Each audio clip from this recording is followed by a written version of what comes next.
Hey everybody, Uncle Buck here, UB. Out doing a little pre-Appalachian Trail hike with the backpack on. When we do hike the Appalachian, we're probably looking at trying to have about between 25 and 30 pounds in the backpack. When we're fully stocked with food and water, it'll be closer to 30, and as we run dry, it'll be pushing back down towards 25. Right now, I've probably got about 18 to 20 pounds on me between the backpack, water, and what I've shoved in there, like the tent and sleeping bags and stuff like that. So it's about low 70s, kind of windy, breezy today. So a great day to see what kind of condition I'm in, see how much I sweat, see how much I need to drink, testing out some of the newer gear that we've purchased. So anyways, beautiful day otherwise, and looking forward to this hike. Probably looking at 5-6 miles today, and just under 2 hours probably. All right, see you later. Bye. Well, despite the 70 degrees, the wind is at about 10-15, gusting to 20. It's really helping this big guy stay cool today. Feeling pretty good. Been having trouble with my right hip flexor, especially going downhill. Can feel it a little bit as I go downhill right now, but it's getting better.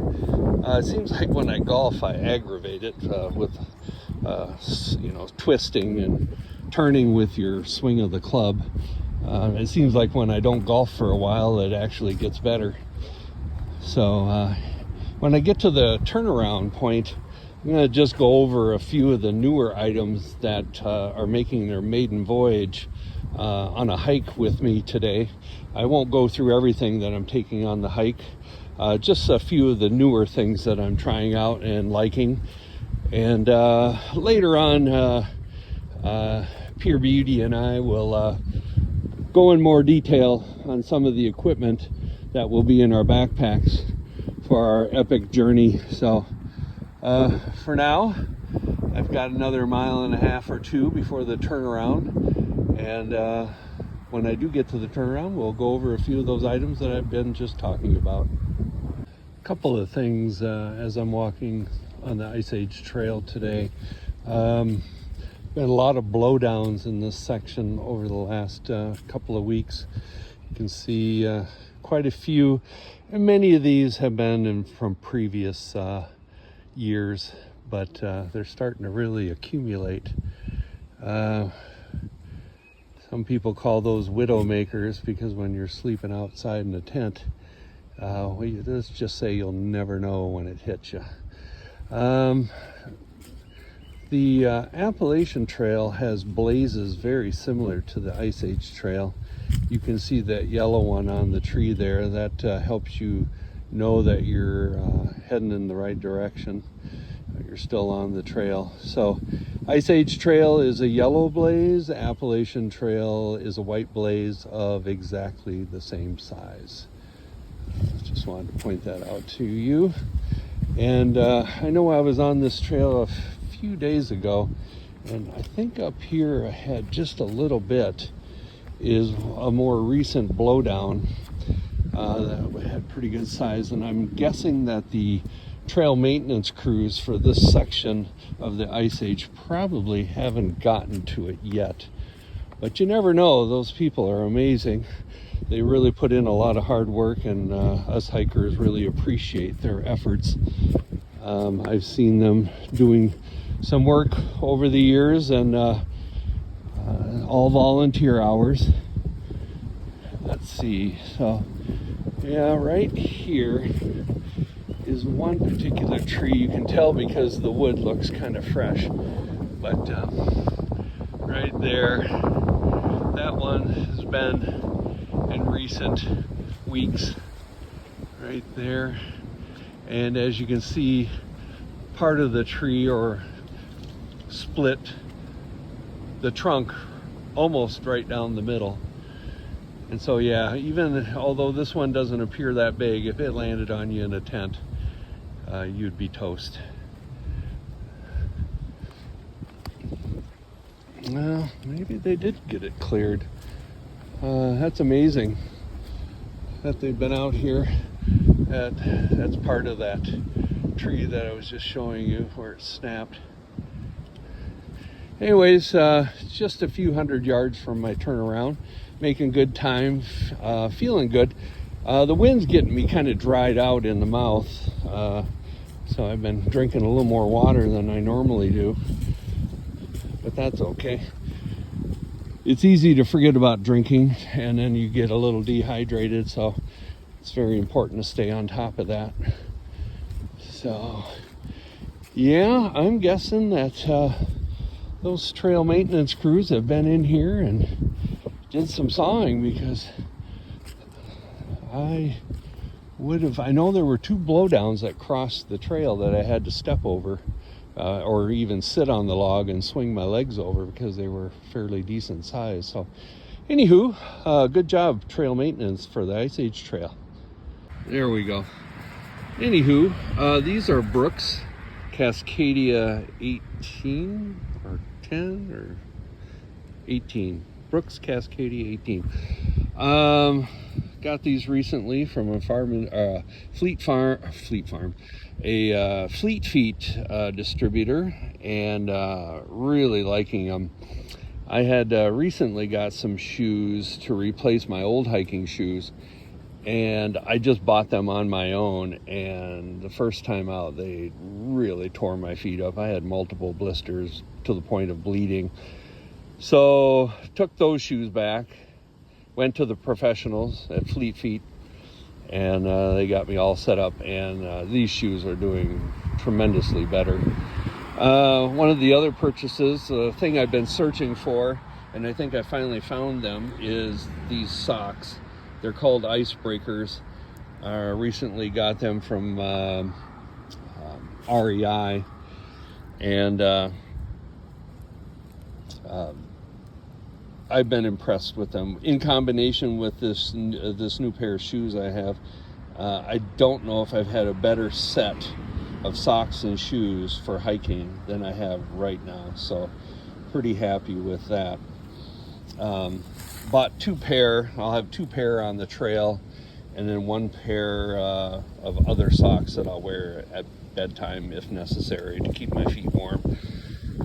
Some of the other products that I've recently purchased is, if you were to look at this water bottle, it's in a holder on my backpack. I've never had one of these until just now, and a little getting used to putting it in the perfect position. What this allows me to do is to grab the water bottle right off of my shoulder strap without really stopping, or without taking the backpack off, which is what I've had to do in the past because I just couldn't reach the place where I had been putting my water bottle.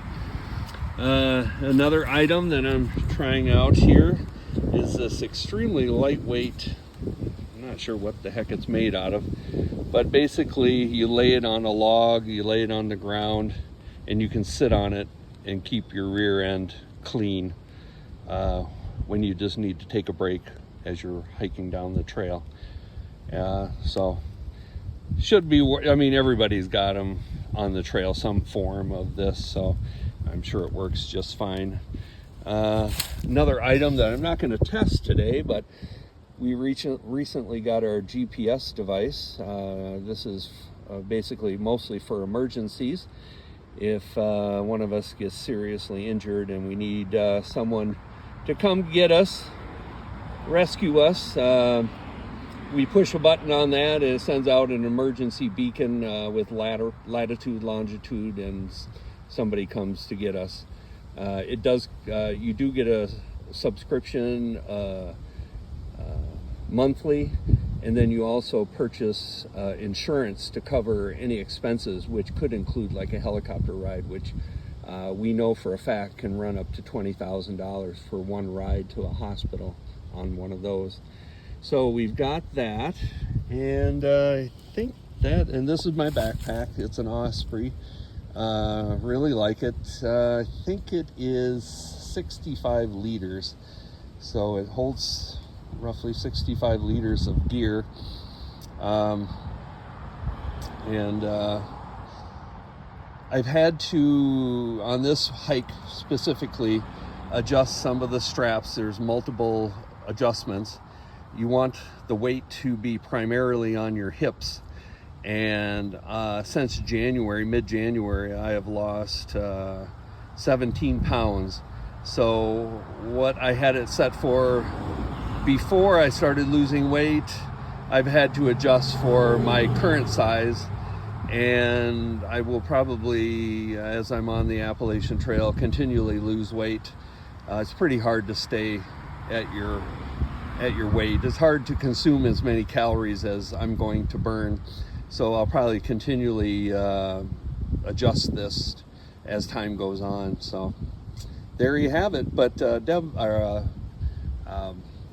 Pure Beauty and I will hopefully do a gear video to go in more depth on all of our gear that we're taking with us, hopefully in the near future. All right, signing off, heading back home.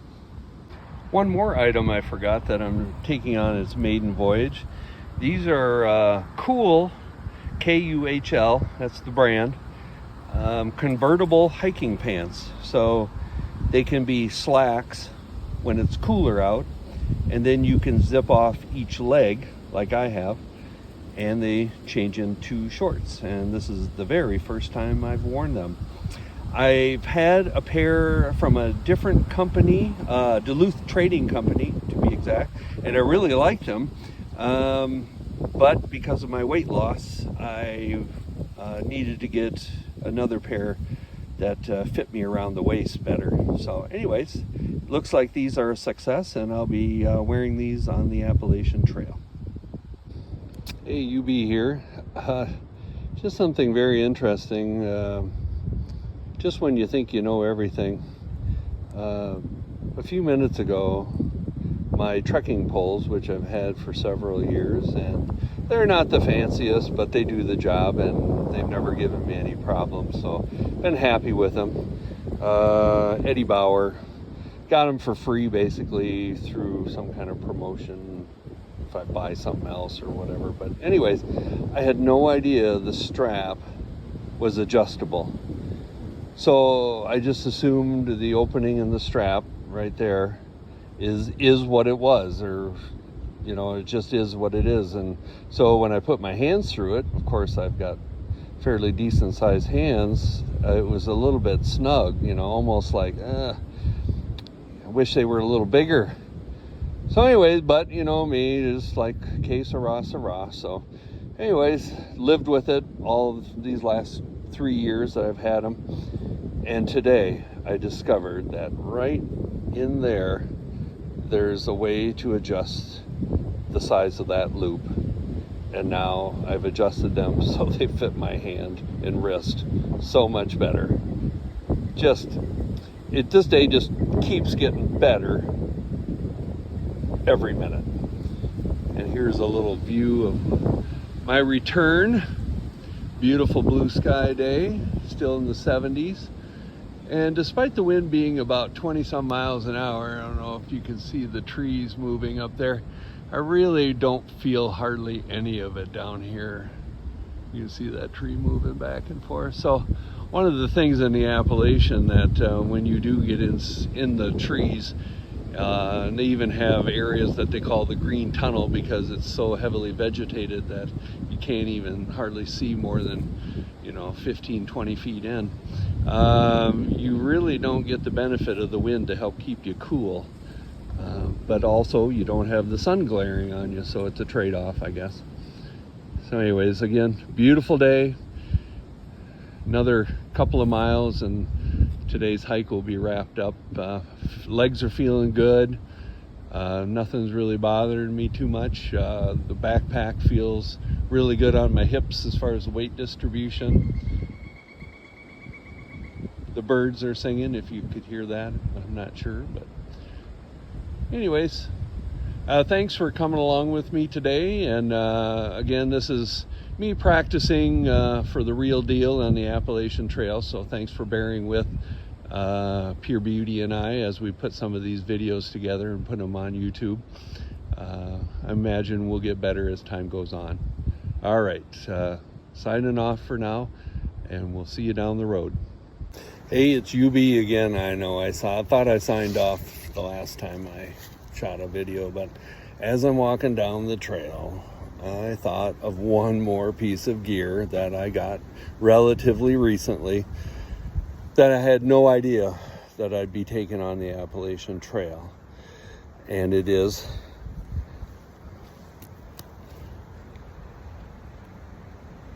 my Pikes Peak hat that I got while I was in the Denver area back in November of 2024.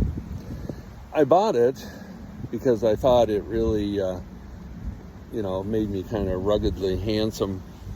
I thought it looked pretty good. But as it turns out, of all the hats I have, baseball hats, all the sporting hats, golf hats, I even bought hiking hat. This one is the one that I like the best. It's so ventilated, and I've actually never been cooler in a hat than this one. And today's a great example. Winds, wind gusts to over 20 miles an hour. This thing does not budge off my head. It will not blow off. Now, maybe someday it'll make me a liar, but for now, this hat, Pikes Peak, is heading to the Appalachian Trail. You be out.